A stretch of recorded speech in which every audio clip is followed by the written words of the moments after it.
aduh ambas ini bukan nana.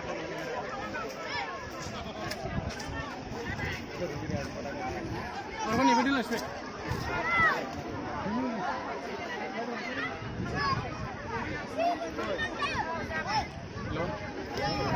Hello.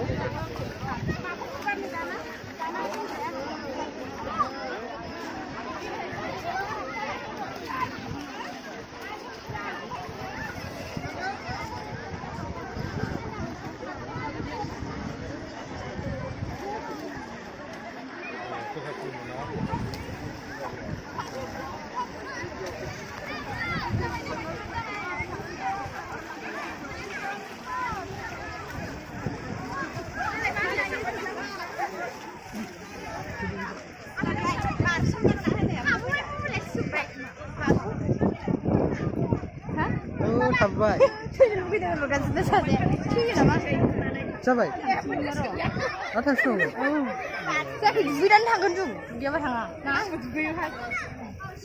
So ibu ni tu ni nak apa?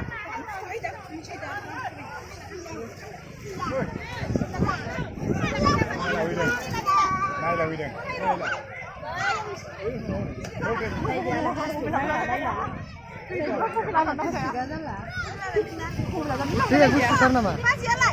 Eh? Dia gustar? Ayah, berbadi musik khana tu juga mela jaguman. Nah, ani mau galan tua. Kamu bilang? Kamu ada sarana apa?